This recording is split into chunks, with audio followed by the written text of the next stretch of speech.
හරි හැමෝටම ආයිබෝවන් කියලා කියනවා.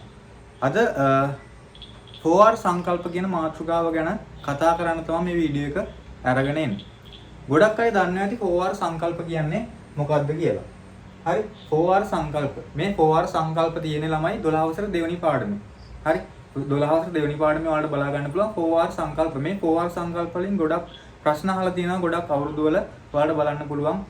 ගොඩක් ළමයිට අමාරු ගොඩක් ළමයි පටලවා ගන්න කොටසක් විදිහට අපි කතා කරනවා මේ 4R සංකල්ප. ඉතින් මේ 4R සංකල්ප කියන සංකල්පේ ළමයිට අවබෝධ කරගන්න සහ ළමයිට වඩාත් හොඳට පැහැදිලි කරන්න අවශ්‍ය නිසා මේ වීඩියෝ එක අරගෙන එනවා. අනිවාර්යයෙන්ම වීඩියෝ එක අවසන් වෙනකම් ඔයාලා බලන්න.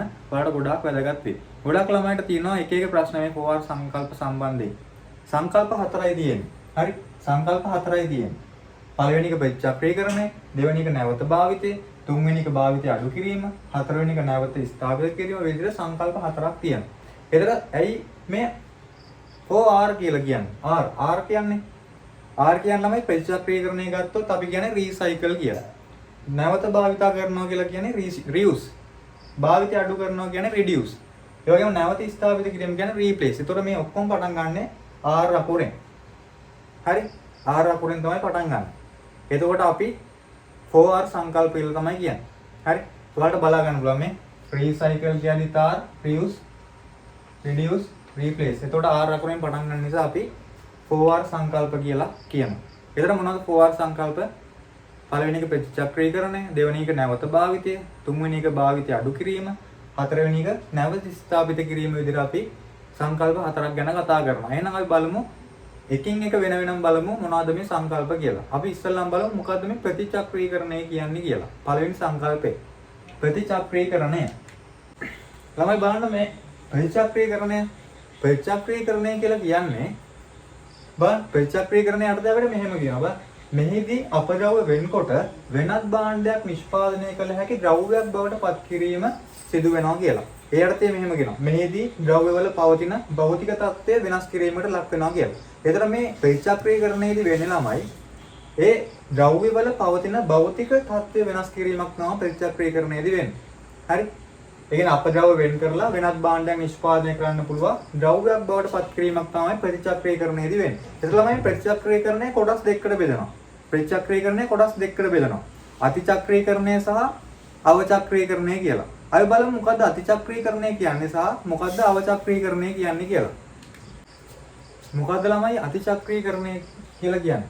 අතිචක්‍රීකරණය කියලා කියන්නේ ළමයි අඩු වටිනාකමක් තියෙන අපද්‍රව්‍යයක් ඉහළ වටිනාකමක් තියෙන නිමි ද්‍රව්‍යයක් බවට පත් කිරීම තමයි අතිචක්‍රීකරණය කියලා කියන්නේ. ඒ කියන්නේ අඩු වටිනාකමක් තියෙන අපද්‍රව්‍යයක්.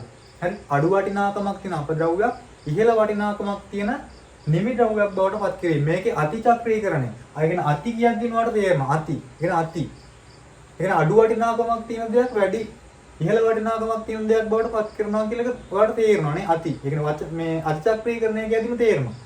ඒතර ඔයාලා ඔළුවට දා ගන්නවා අතිචක්‍රීකරණය කියද්දි ඔයාලා ඔළුවට දා ගන්න ඕනේ. ඒ කියන්නේ අඩු වටිනාකමක් තියෙන අපද්‍රව්‍යයක් තමයි ඉහළ වටිනාකමක් තියෙන නිමි ද්‍රව්‍යයක් බවට පත් කරන්නේ කියලා. හරි? ඒක මතක තියාගන්න. අතිචක්‍රීකරණය කියද්දි අඩු වටිනාකමක් තියෙන අපද්‍රව්‍යයක් ඉහළ වටිනාකමක් තියෙන නිමි ද්‍රව්‍යයක් බවට පත් කරනවා. ඒක තමයි අතිචක්‍රීකරණය කියන්නේ කියලා.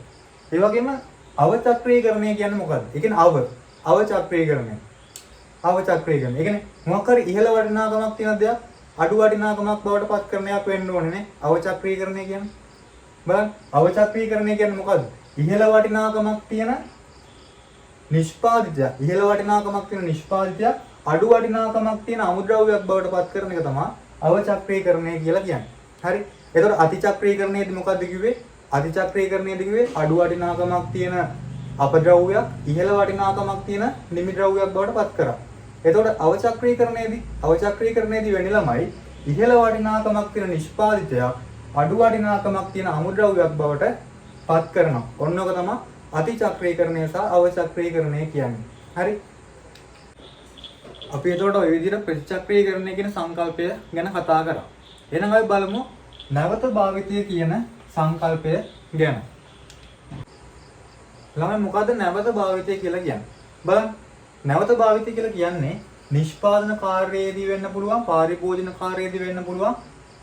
නැවත භාවිත කළ හැකි දේ යොදා ගැනීම තමයි මේකෙන් අදහස් වෙන්නේ කියලා කියනවා. හරි ඒ කියන්නේ නිෂ්පාදන කාර්යයේදී හරි පාරිභෝජන කාර්යයේදී හරි නැවත භාවිත කරන්න පුළුවන් දේවල් යොදා ගැනීම තමයි නැවත භාවිතය කියලා කියන්නේ. ඒතර මේකෙන් පරිසරයට මුදාහරණ අපද්‍රව්‍ය ප්‍රමාණය අවම කර ගන්න පුළුවන් කියලා කියනවා. ඒ කියන්නේ නිෂ්පාදන කාර්යයේදී හරි පාරිභෝජන කාර්යයේදී හරි නැවත භාවිත කරන්න පුළුවන් දේවල් යොදා ගැනීම තමයි මේකෙන් අදහස් වෙන්නේ. මොනවද අපිට නැවත භාවිත කරන්න පුළුවන්? නේ? ඒ කියන්නේ අපි කෑම හොතන පොලිතින් ෂීට් වෙනුවට අපිට පුළුවන් නේද කෑම පෙට්ටි භාවිත කරන්න. නේ?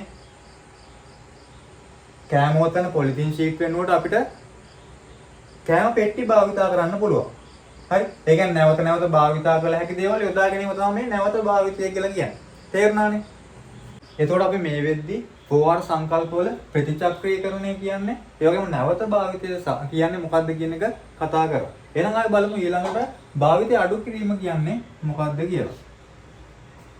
මොකද්ද ළමයි භාවිතය අඩු කිරීම කියලා කියන්නේ? බලන්න. භාවිතය අඩු කිරීම කියලා කියන්නේ පරිසරයට මුදාහරින අපද්‍රව්‍ය ප්‍රමාණය අඩු කිරීම තමයි මේකෙන් වෙන්නේ. හරි? ඒ පරිසරයට මුදාහරින අපද්‍රව්‍ය ප්‍රමාණය අඩු කිරීම තමයි මේකෙදි වෙන්නේ. භාවිතය අඩු කිරීම තුල. ඒත් එකම අපිට කියනවා මෙහෙම. බලන්න. නිෂ්පාදනය හෝ පාරිභෝජනය සඳහා යොදා ගන්නා ද්‍රව්‍ය වලින් ඉවතලන ප්‍රමාණය අඩු කිරීමෙන් මෙම කාර්ය පහසු වෙනවා කියලා. ඒ වගේම පරිසරයට අහිතකර දේ භාවිතයෙන් ඉවත් කිරීම, භාවිතය ප්‍රතික්ෂේප කිරීම, භාවිත නොකර සිටීම මගින් තිරසර සංවර්ධනයට දායක විය හැකි කියලා. එතකොට භාවිතය අඩු කිරීම මේකට අපිට උදාහරණයක් දීලා දෙනවා. බලන්න.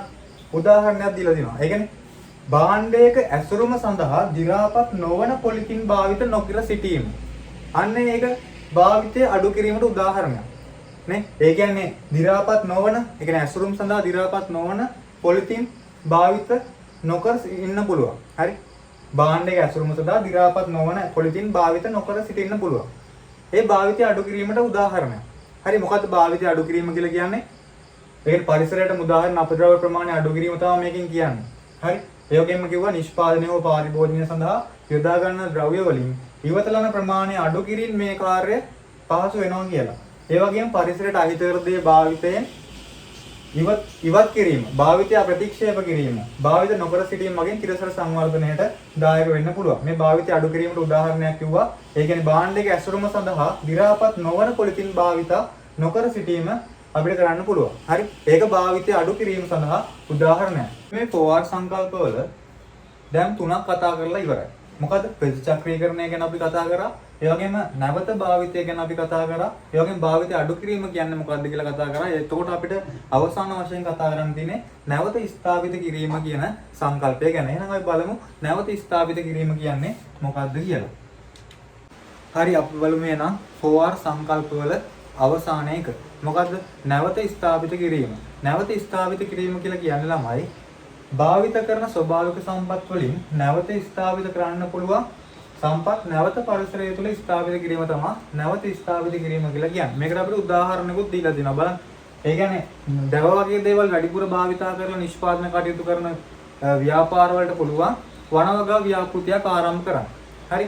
ඒක අපිට ගන්න පුළුවන් නැවත ස්ථාපිත කිරීමට උදාහරණයක් විදියට. මොකද නැවත ස්ථාපිත කිරීම කියලා කියන්නේ භාවිතා කරන ස්වභාවික සම්පත් වලින් නැවත ස්ථාපිත කරන්න පුළුවන් සම්පත් නැවත පරිසරය තුළ ස්ථාපිත කිරීම තමයි නැවත ස්ථාපිත කිරීම කියලා කියන්නේ. උදාහරණයකුත් මම කිව්වා දව වගේ දේවල් වැඩිපුර භාවිතා කරලා නිෂ්පාදන කටයුතු කරන ආයතනයකට වනවගා ව්‍යාපෘතියක් ආරම්භ කරන්න පුළුවන්. ඒක මේකට උදාහරණයක්. හරි? ඒ විදිහට තමයි අපි 4R සංකල්ප කතා කරේ. අපි සංකල්ප හතරම මේ වෙද්දි කතා කරලා අවසන්. හරි? මොනවා හරි ඔයාලට නොතේරුණු දෙයක් හරි මොනවා හරි ඔයාලගේ අදහසක් තියෙනවා නම් කමෙන්ට් එකක් විතර දාන්න. අපි ඒවත් කට්ටියට දැනගන්න දාමු. හරි? ඔයාලගේ යාළුවන්ටත් දැනගන්න වීඩියෝ එක ෂෙයා කරන්න. හරි? එහෙනම් හැමෝටම ජය වේවා.